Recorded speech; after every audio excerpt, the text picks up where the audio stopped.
이분이 무릎 꿇치고 설명해 주는데 내가 결핵에 걸려서 다 각혈을 했던 사람인데 아무도 어떤 병원도 나를 받아준 적이 없었대요. 근데 순천 결핵재활에서 자기를 받아줬대요. 그래서 자기가 살았답니다. 근데 제가 그 교회 가서 이 얘기를 한 거예요, 지금. 끝나고 이분이 그 사랑을 받은 내가 왜 울었냐 봤더니 그렇게 은혜를 누렸는데 한 번도 인사하러 가본 적도 없대요, 자기는. 그게 너무 미안해서 또 울기도 했고. 근데 우연하게 또 몇 년 뒤에 그 교회를 또 갔네요. 그래서 시간이 없어서 그때는 여수 공항에 내려서 비행기 타고 갔는데 그 장로님이 나를 픽업해러 오셨어요. 장로님 인사하러 갔어요? 물어봤더니 안 갔대요, 아직도. 꼭 이번에 가겠다고 그러더라고요. 또 재밌는 사건은 이 소방차, 그러니까 구급차만 보급하면 무슨 의미가 있어요? 우리나라 소방 공무원은 아직 구급 교육이 아예 없었던 시대였답니다. 참 재밌는 건 인류안의 외삼촌이 미국 텍사스의 응급구조 의사인데요. 이분이 매뉴얼을 만들었는데 그 매뉴얼대로 그대로 조치했더니 텍사스주는 사고 후 사망률이 가장 낮은 주가 돼버려요. 그래서 유명 인사가 됩니다, 미국에서. 그래서 자기 외삼촌을 순천에 불러들여서 그 동료들 데리고 와서 처음으로 우리나라에 교육을 시켰던 그게 순천이에요. 그래서 제가 이 그 추모 예배 드릴 때 일부러 어느 기관에서 화환을 보냈는지 쭉 봤어요. 맨 끝에 순천 소방제청에서 보내왔더라고요. 지금도 그렇게 관계를 하고 있다고 합니다. 자, 이 집안 잠깐 정리해 볼까요? 유진벨 선교사님, 그의 사위 린튼, 지금 제가 요 선교사님의 아들 인유, 그 인유의 아들들 소개했죠. 자, 요 유진배 선교사님 묘지는 지금 광주에 있습니다. 여러분 여기는 제가 사진을 좀 나중에 첨가한 건데 정확히 얘기하면 이 선교사님 바로 옆에 요 분이 묻혀 있는데 이분이 두 번째 부인이에요. 마가라 벨, 이 선교사님 부인이란 뜻이죠. 자, 이 벨 두 번째 부인은 광주에 데려오셨다 그랬는데, 자, 이분은 1919년도에 제암리 사건이 터져요. 만세운동에서 제암리 교인들을 제암리 교회에 가둬놓고 총 쏴서 죽이고 불질러 죽였어요. 이 유진변 선교사님 1919년도에 미국에서 자동차가 와가지고 자동차를 손수 운전해서 광주로 오는데 이 제암리 사건이 터져서 이 교회를 들렸다 오시려고 여러분 운전해서 여러분 제암리 교회를 가는데 수원 병점에서 기차가 오는 걸 못 봤어요. 그래서 기차가 이 조수석을 쳐가지고 사모님이 그 자리에서 돌아가신 거예요. 그 사모님 뒷좌석에 탄 사람이 누구냐면 요 아까 국충사역에 했던 폴 크레인의 작은 아버지가 그 뒷좌석에 타셨는데 그분도 그 자리에서 돌아가셨어요. 그래서 그 선교사님하고 요 뒤에 묻혀 있고 요게 이제 광주의 이야기예요. 이 집안은 참 아픔이 많은 집안 중에 하나겠죠. 자, 요게 이제 광주 선교사 묘지고요. 전체가. 요 묘지는 아까 오엔이란 선교사님, 그러니까 뒤류 선교사님을 대신 보내놓고 그분이 아파서 돌아오니까 본인이 목포에 와서 사역하는데, 자, 목포를 성공하고 광주 왔어요. 자, 이분은 목사면서 의사였기 때문에 광주에서는 의사 선교보다는 나는 복음 전하겠다, 여기 중점을 둬서 광주에서는 순회하면서 복음 전하시는데 장흥에 내려가서 복음 전하시다가 갑자기 쓰러졌어요. 그래서 이분은 어렵게 광주로 후송해 왔는데 여러분 동료 의료 선교사들이 치료하는데 차도가 없었대요. 그때 목포에 아주 의술이 좋았던 폴사이드라는 선교사님이 계셨는데 이 폴사이드는 예수병원 1위 원장이었던 분이에요. 사실 잉골드 다음으로 오셨던 선교사님인데 이분이 요 얘기를 좀 해야 되겠네요. 이분이 유명한 전주이 씨 왕손 집안의 왕진 가주셨어요. 여러분 양반은요 체면 때문에 이 서양인 선교사한테 오지 않아요. 그러니까 불러들여서 가는 거예요. 근데 이 선교사님을 이 전주 사람들이 일본 순사로 착각하고 이를테면 묻지마태를 해요. 거반 다 죽여놨어요, 사실은요. 근데 이분이 후유증이 생겨가지고 치료로 이제 미국 갔다가 다시 돌아올 때 이 전주로 안 오고 여러분 목포로 보낸 거예요. 남장로교 선교부에서. 여러분 이 전주에 그때 사건이 터져요. 이 포사이드가 어떤 분인지 아니까 전주 시민 1000명이 청원서를 썼어요. 선교부에다가. 이분은 우리 전주 선교사인데 왜 목포로 보냈냐. 빨리 불러달라는. 결국은 못 왔지만 이 폴사이드가 그래서 목포를 아름답게 사역하고 있었는데 이 오웬 선교사가 위급하다니까 폴사이드에 연락해가지고 빨리 오시라고. 그래서 이분은 말 타고 나주에서 계속 이렇게 광주로 오는데 중간에 나병 환자가 쓰러져 있는 모습을 이분이 목격해요. 여러분 아는 사건일 거예요. 이 나환자를 여러분 들어 엎혀서 말에 태우고 자기는 말 고삐를 붙들고 지금 광주에 오고 있다가 도착해 보니까 오웬 선교사가 이미 숨져 있는 거예요. 여러분 이 폴사이드 선교사가 그래서 이 나환자를 어떻게든 치료해 보겠다고 그래서 옮기는데 이 옮겼을 때 이 나환자가 썼던 나무 지팡이가 피고름이 묻었던 이 지팡이가 땅에 떨어지니까 이걸 집을 수가 없는 거예요. 그때 최흥종이라는 집사님이 지나갔는데 그 집사님한테 그걸 집어달라고 요청해요. 여러분 이 최흥종이라는 집사님은 순간 그걸 집을 수가 없었대요. 물론 나중에 집었지만 도대체 난 이 나무 지팡이도 집을 수 없는데 저분은 도대체 뭐길래 저 여인을 안을 수 있을까? 그 사건이 최흥종이라는 사람의 인생을 바꿔버려요. 그래서 이분이 장로님 되고 목사가 됩니다. 그래서 최흥종 목사님은 오방 최흥종 광주에서 유명한 선교사 목사님이 됩니다. 여러분 최흥종이 자기 땅을 선교사한테 기증해서 나환자를 치료할 수 있는 나병원을 만들어요. 그게 광주 나병원인데 이 전라도의 나환자들이 다 몰리는 거예요. 그러니까 이 주위 사람들이 얼마나 싫어했는지. 그래서 이 병원을 쫓아버려요. 그게 여수애양원이에요. 옮겨져가지고. 자, 여러분 이 선교사님이 안타깝게 1909년도에 광주에 돌아가셔서 이 땅에 묻힙니다.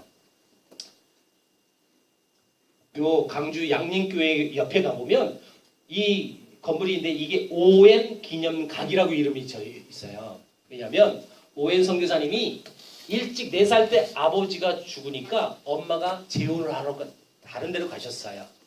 그래서 할아버지가 이 손자를 키워줍니다. 오웬을. 근데 이 오웬이 늘 존경했던 분이 할아버지였어요. 근데 자기가 선교사로 왔잖아요. 그 선교사로 살면서 꿈꿨던 게 하나 있는데 우리 할아버지 이름으로 기념 사업을 하나 했으면 좋겠다라는 꿈을 가졌는데 그래서 여러분 이 자금을 조금씩 저금을 하고 있었어요. 그래서 총 3,000달러를 모금해놨는데 갑작스럽게 장롱에서 병 걸려서 죽은 거예요. 그래서 이 사실을 알았던 가족이 1,000달러를 헌금 더 해가지고 4,000달러로 이걸 만들었는데요. 이게 전라도에서 가장 큰 건물이었어요 당시에. 여기 꽉꽉 차면 600명 들어갑니다.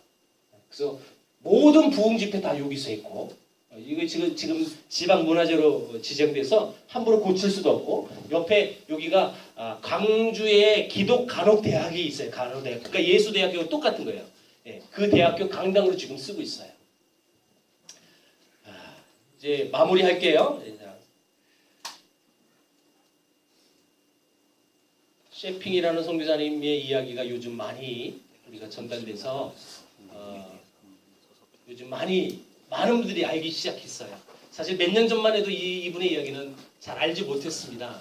이분도 광주에 묻히신 분인데 이분은 원래 독일 사람이었어요. 그러니까 이런 오해라고 좀 아픔이 동일해요. 아빠가 일찍 죽어서 엄마가 독일 여자가 미국으로 재혼했어요. 그래서 할머니가 키워줘요. 셰핑은. 근데 할머니가 12살 때 죽으니까 엄마 주소 하나 가지고 독일에서 미국을 가는 거예요. 이 집안은 독일에서 천주교 집안이에요. 캐톨릭 집안인데 이 셰핑은 미국 가서 복음주의 신앙을 드디어 처음 접했고 그래서 개종합니다. 그리고 이분이 간호학을 전공해서 우리나라의 간호학 교수로 세브란스 의대의 간호학 교수로 왔다가 결국 광주로 오셨어요. 이분은 32살 비교적 늦은 나이에 오셨고 이분은 결혼하지 않고 자기가 14명의 고아를 입양해서 그 고아를 키워내는 선교사였습니다. 이 선교사님이 업적 중에 하나는 여자니까 여자아이에게만 다가갈 수밖에 없어요. 그래서 이 여자들에게 부인 조력회를 만들었는데 그게 지금 여전도회가 되는 거예요. 그리고 여자들이 교회 와서 신앙생활 하는데 헌금을 할 수가 없는 것은 모든 경제권이 남편에게 있었고 그래서 이 여인들에게 당신들 집에서 밥하죠? 밥할 때 식량을 숟가락으로 조금씩 푸세요. 성미제도를 만들어주는 거고 이 선교사님이 그 여자들을 전도 부인으로 양육해서 조금 더 전문적인 지식을 쌓기 위해서 성경 학원을 세우는데요. 여러분 조금 어려워요. 니일이라는 분이 헌금을 해줬어요. 미국에서. 그래서 니일이라는 그 이름을 따와가지고 니일이라고 하면 우리는 발음이 안 좋죠. 그래서 이일 성경학원이라고 만든 거예요. 이일.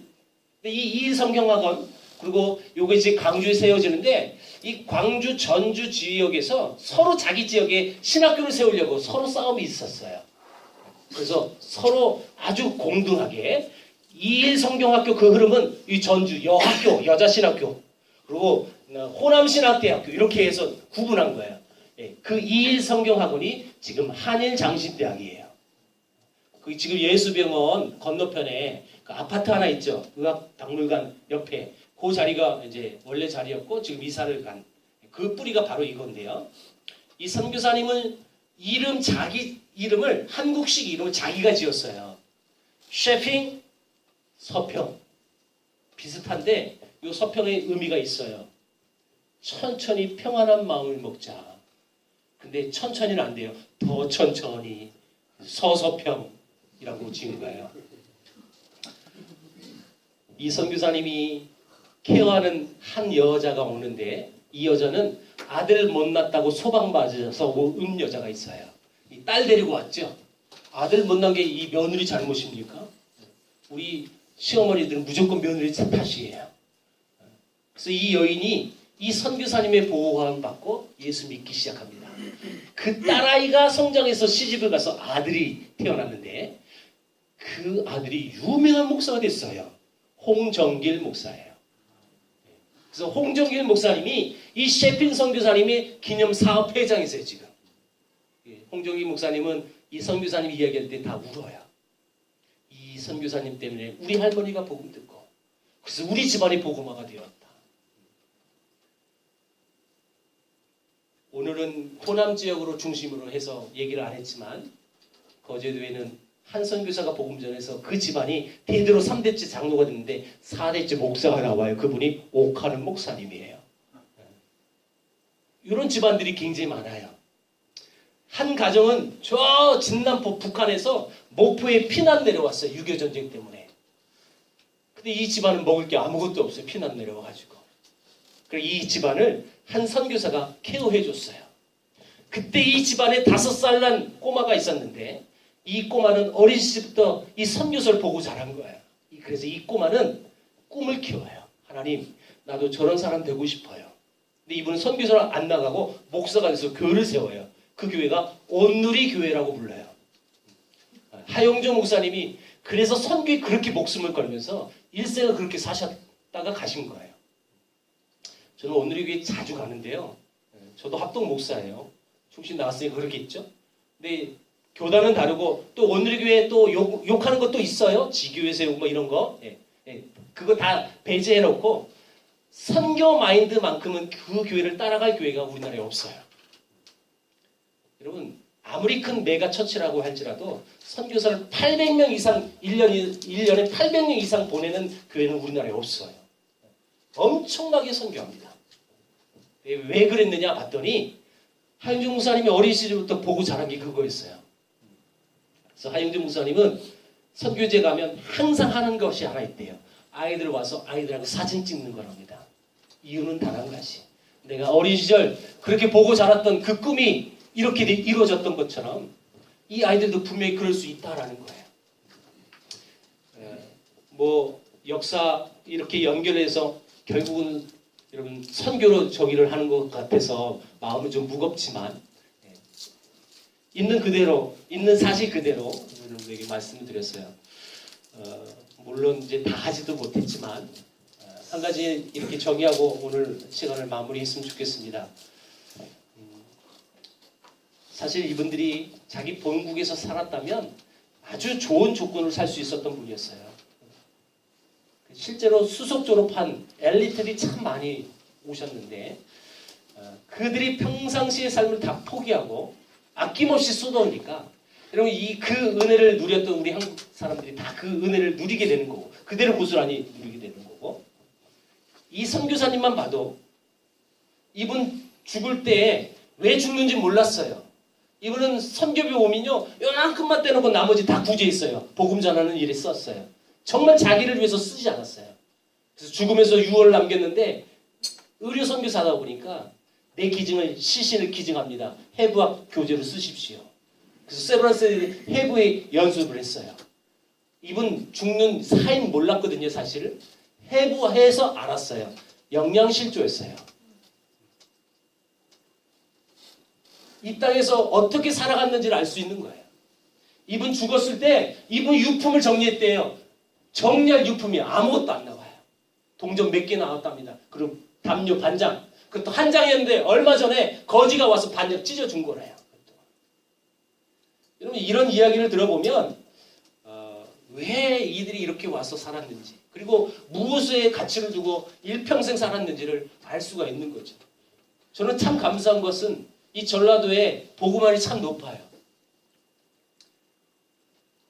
그 높을 수 있었던 이유 중에 하나는 뭐 순교자도 많이 나왔지만 진짜 아름답게 살아갔던 이런 믿음의 선교사들이 있었고 그 후손들이 그걸 그대로 보고 자랐기 때문에 이런 은혜를 저는 누렸다고 봅니다. 이 선교사들처럼 우리도 뭐 다 선교하자 그런 강의를 하려고 한 것은 아니고요. 그 삶을 우리가 본받았으면 좋겠습니다.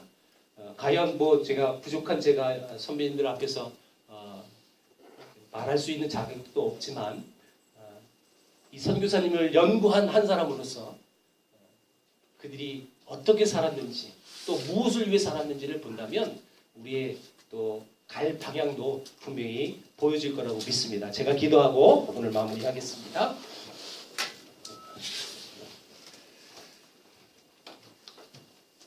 하나님 아버지, 이 땅에 먼저 믿은 자들을 보내주시고 그 복음으로 인하여 그 놀라운 은혜를 누리고 그 사랑이 무엇인지 우리가 누리고 살아갈 수 있는 은혜 주심에 하나님 감사합니다.